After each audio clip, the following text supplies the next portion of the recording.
You're in the air.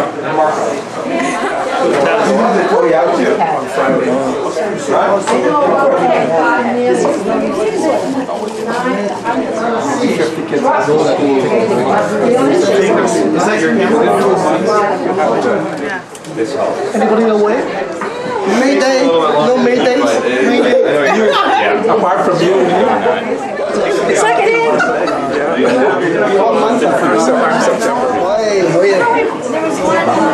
Oh no, it was when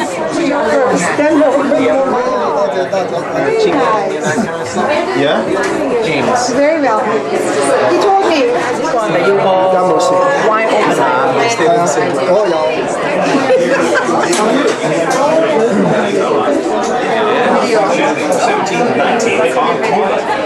Logistic stuff?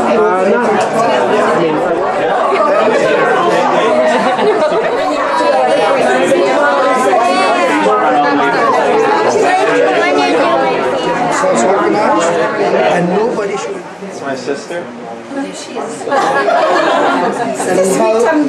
The animal time can That's my mother. She didn't tell me. Right there. I don't want to rush her. No, right there. You know later. She said she's going to try. I know. 18. 19, 20, 21? 22, 23. 25, 25, 26, 27, 28, 27, 28, 29, 30, 31, 32, 33, 34, 35, 36, 37, 37, 38, 39, 40, 41, 42, 43, 44, 45, 46, 47.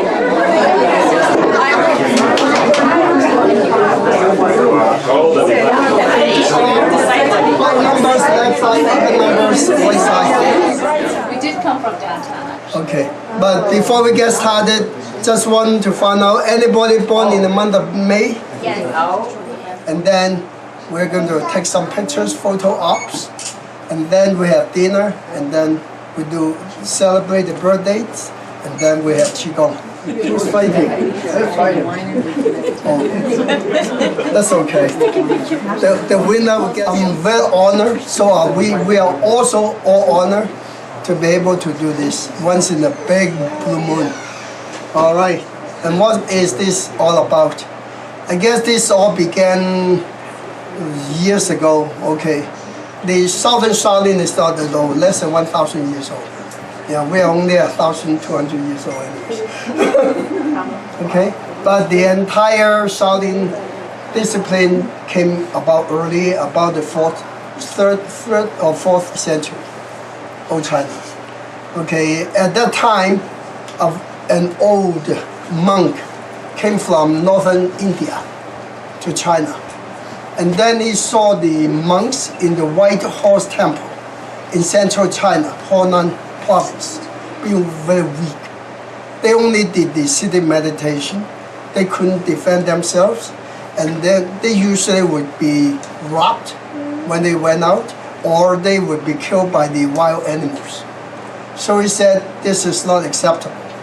You cannot just practice the Buddhist principle just on the mind alone. You got to be physically fit. So his background obviously was also a yoga master plus many disciplines master. So to fit the requirement, the use of the monks at the time, he developed the first set of martial arts called the Yi Jin Jing, meaning the method of transforming the ligaments of the body. And then it developed the second form. It's called the bone marrow transformation. So that way will make people live longer, younger, healthier. And then the White Horse Temple later on was renamed to Shaolin Temple. This was about the 4th century, okay, long before we were born. Some of us may be there at the time, just we are reincarnated, some of them. In fact, from my understanding, my feeling, I was one of the people living about 1700 years ago anyways. Because the evidence was that, you know, I write poems. Out of so many thousand poets in ancient China, there's one particular poet. When I read his poetry once, immediately I can recite it. So you wrote that one, you think? The only possibility is I wrote it. Wow. Yeah, so I was that person. That person, the last name was C-X-I-E. See? 谢跳. So he lives about 300 something AD. Okay. So in the 4th century. That's why I said I've been there 1700 years ago. And also, and when I read all these histories over thousands of years, a lot of them is almost as if I was there. They do exist, but extremely hard to prove. So we are not pushing it. But that's not the point. The point is, over the centuries, these disciplines have been carrying on. And then by many hundred years later, Shaolin was split into two because they had to expand. Okay? At one point, about the 6th major generation of the Shaolin Temple, one thing major happened. The thing that happened, this was before the Tang Dynasty, so you still talk about 1400 to 1500 years ago, about the 6th or 7th century. Okay? What happened was, at that point of time, they had to pass what they call the plate, the bowl that represent the head of the Shaolin Temple, together with the clothing. Okay? And at that generation, the 5th generation head of Shaolin Temple had trouble deciding who to pass it on to. Okay. So he put up a test, a silent auction almost. So say, now here is my question. So it's up to the contenders to put the answer to me, and then we'll select. So at the time, the oldest disciple, most powerful disciple, had his own gang followers. Okay, he wrote a poem saying that the discipline is almost like dusting. You must always keep the house clean by dusting it every day to make sure it's clean and to be hardworking, on and on and on. But there was a cook, a monk, a very low-ranking monk, who's actually a cook. And he also went out to write the poem. Somebody asked him to also write the answer. And here the answer was very simple. Okay? He said, the tree is no tree. Okay, the mirror is not the mirror. In fact, in the long run, there's absolutely nothing. Okay? Then where does this dust come from? There's no dust to clean. So what he's done is he has reached the highest level of Zen of the Shaolin Temple. And the 5th head of Shaolin decided to pass the rank to him. Okay, secretly. But he said there's a lot of power struggle, even in the temple, fighting for the head. So then he told, at midnight he just knocked at his head, down, 3 times. Okay? And he pointed at the direction, didn't say a single word. What it meant to this guy was, at this time of the night, okay? That night is actually about midnight equivalent. Come to that place, come to my place to see me, secretly. And they went there, and then they passed this to him. And he said, immediately, you don't wait until the morning, I want you to flee. Go south. Okay, so he took over the rank of Shaolin Temple and went down south. Okay, and then the older brother the next morning found out from the teacher who have you decided to be the head, next head? He smiled. He's already left. Okay. And then went through, and then he sent people to go after this young guy. But this guy's martial arts was very high level. Nobody could beat him. And then he went to Guangdong province. And then he developed a temple called the South China Buddhist temple. Okay. And in fact, his actual body, we went there and saw the body, was mummified.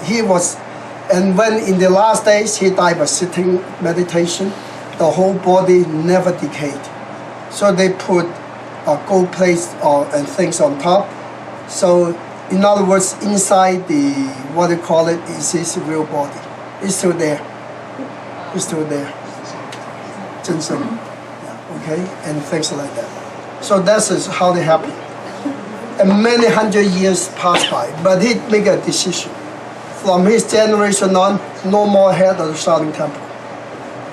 So instead, there would be a head of a temple for every temple that exists. Okay, but no one, in other words, no pope.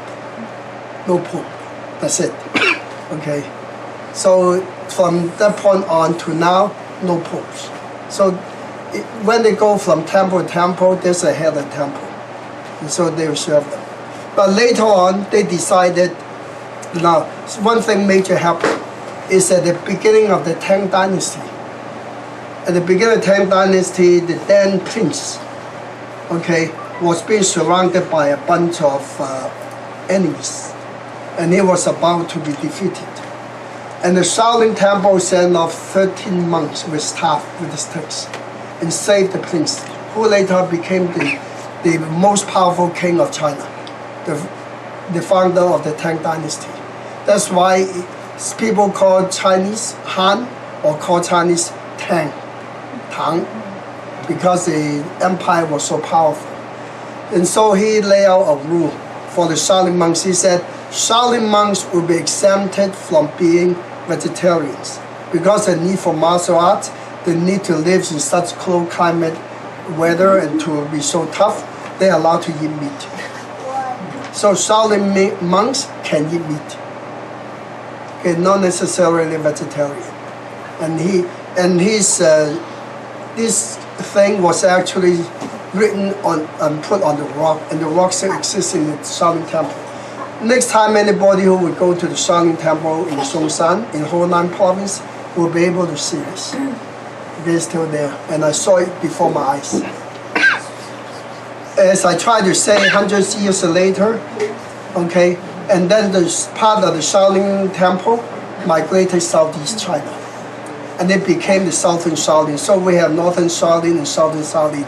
The Qigong I teach you originated from the Northern Shaolin, but as a rank, official rank, I was 20 generation or disciple of the Southern Shaolin Temple. The equivalent of Northern Shaolin Temple would be about generation 34. Why is our ranking so small? Two reasons. Number one, Shaolin came into existence much later, but most important reason is our ranking is based on Qigong.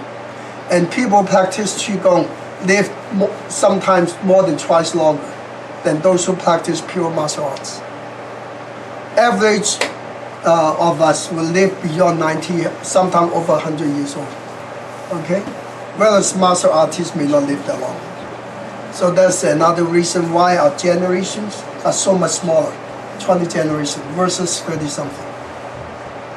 Okay? So that's the history of what we do.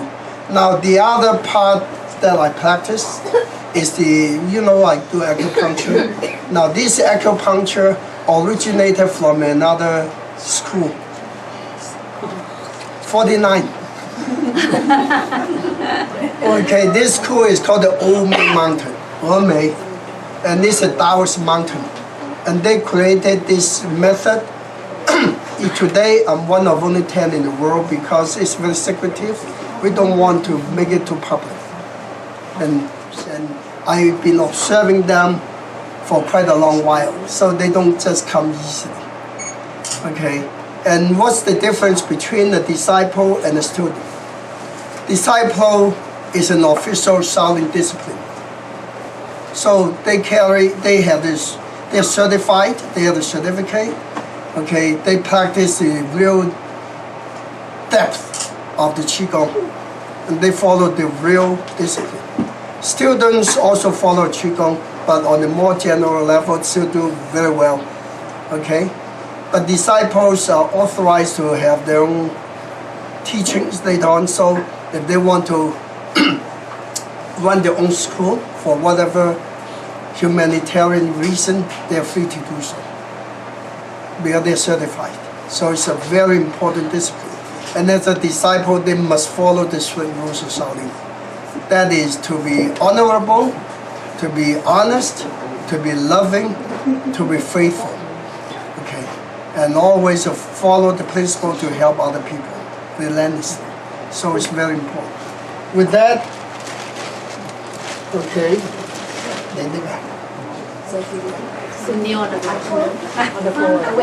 we all went through that process. I did myself. Thank you.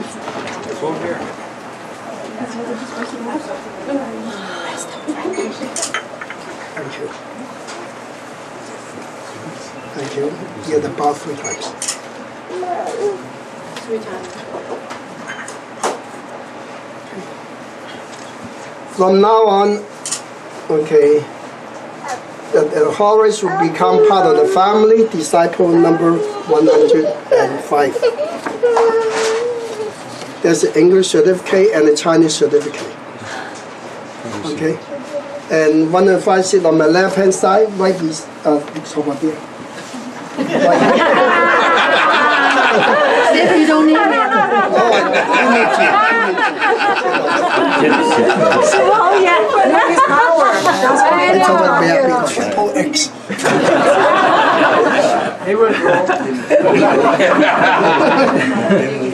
Okay.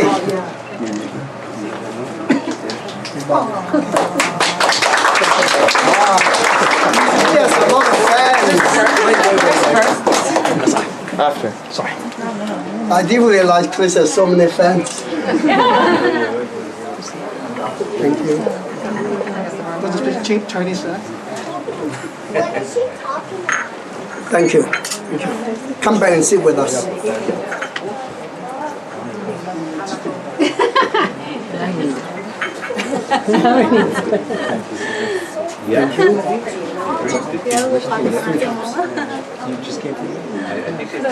Three bow. Sit closer. Okay. Now, here I will officially proclaim also, okay, Chris Wiley to be disciple number 106. And here is certificates. I did say. You have to read all the words in Chinese. You have to read. Give me a month or two. Another triple Sit on my right hand side. He doesn't read a lot. He doesn't need a lot.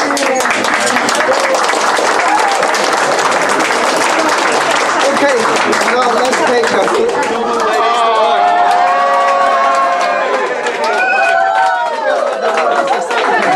Swimming! Hey, wait.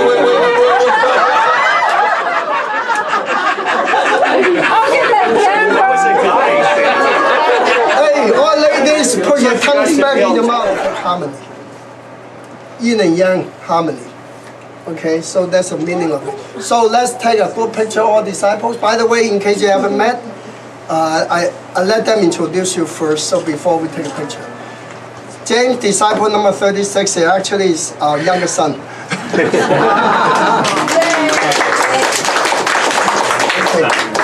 Disciple number 76, okay? Well, you know what, quicker, more efficient, you introduce yourself, then I look around, look at back. You say yourself. 102. Alex, and the name. Hansel Chung. Handsome Chen. 94, Jackie. 104, Jimmy Lee. 95, Rich. 101, Andrew. 7 as Senna. 65, Sarah. And 103, Eric. 99, Robin. Some people call him Wing Gillespie. I cannot see because I'm already too short, yeah? So I'm going to have to stand up. By the way, Robin is the best immigration consultant in all of Toronto. Yeah. In case you get kicked out of this country, look him up. I need your help. Oh, 61 Anna. Okay, no. 105 Horace. 106 Chris. We got him. 96 N. Okay, now we can take members of the disciples. Okay, that's a quick interview. Yes. Tell us how you feel today. Yes. Hi, this is Chris Wiley, Disciple 106 of Sifu Pauling. Today's a magical day for me, enabled me to take my personal life, my own self-growth to another level, and taking my ability to help others and carry on the wisdom and tradition of ancient Qigong, Tai Chi, and carrying on the tradition of the Shaolin temples specifically, and really learning from a genuine master. I really relate to Sifu Pauling very much. I see all the triumphs and all the wisdom and power he evinces, and I really respect and honor the opportunity to learn under Sifu, and will use all the knowledge and wisdom that I gain to be a force for good to help other people in this world. And Tai Chi Qigong, it'll be a never-ending learning experience, so I'm really excited to be on the ride. Thank you. Pick one more chair. Daddy, I want my favorite sushi. 阿師傅你用碗好嘛？好了，好，一撒上来。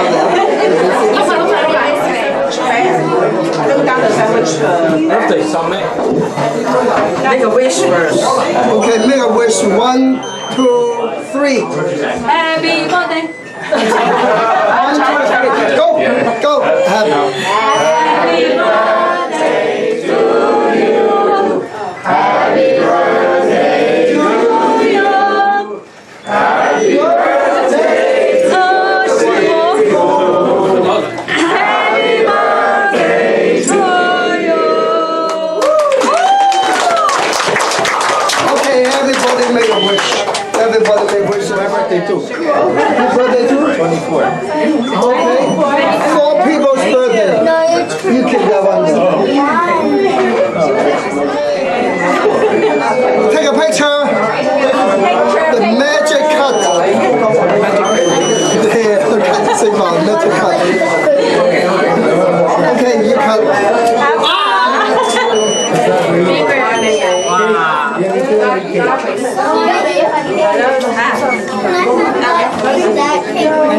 Thank you, thank you. Oh, there.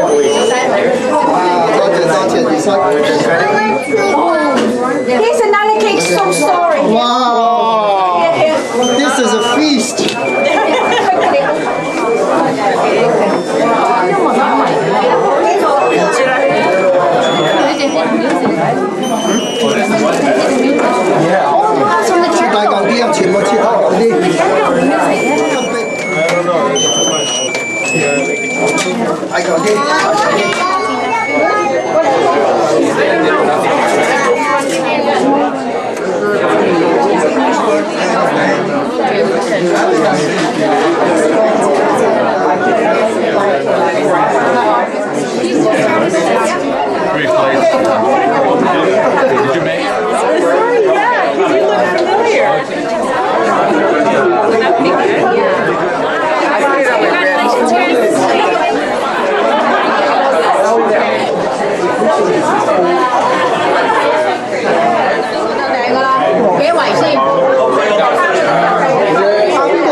Very happy, very grateful, and very thankful to be your disciple.